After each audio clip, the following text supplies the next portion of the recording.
Antennes relais, téléphones sans fil et portables, micro-ondes, bornes Wi-Fi ou encore ampoules basse consommation sont devenus un calvaire pour Stéphane Loriot, souffrant d'électrosensibilité. Depuis l'installation d'antennes relais dans mon quartier il y a plus de 10 ans, les premières insomnies se mettaient déjà en place, les migraines constantes, puis après toute la panoplie avec le Wi-Fi qui se rajoute rapidement par la suite. Le Wi-Fi, ça m'a provoqué les saignements de nez au tout départ, après une sensation de l'enfoncement de la cage thoracique, une douleur au cœur, de l'eczéma qui apparaît et qui repart sur mon visage.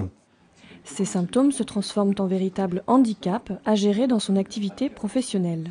Quand vous avez des trous de mémoire, quand votre machine de travail c'est la mémoire et la parole et que vous redevenez bègue, je peux vous garantir qu'avant chaque prestation, toutes ces petites choses qui sont sur cette table-là sont incontournables, obligatoires. Le tanakan, les baies de goji et la sauge, c'est la base. L'ortie, le pissenlit évidemment, mais ces trois ingrédients, je me dois de les prendre. Pour ne pas bégayer, pour avoir un esprit éclairé, enfin bref, ne pas taquiner vers le Alzheimer tout de suite. Officiellement diagnostiqué intolérant aux ondes en 2011, il a fait aménager son bureau au château de la Madeleine à Chevreuse. Pour être à l'abri des sources électromagnétiques, son espace de travail est tapissé de rideaux en fibre d'argent, une matière qui diminue l'intensité des ondes.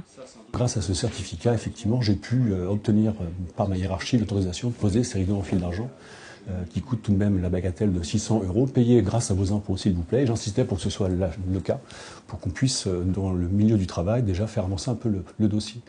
Stéphane Loriot assure ne pas être un cas isolé et prête volontiers son poluomètre qui capte les champs électromagnétiques ambiants. Mais pour une prise de conscience collective des risques, selon lui, il reste du chemin à parcourir. Il continue donc de militer au sein de l'association ARP à Chevreuse.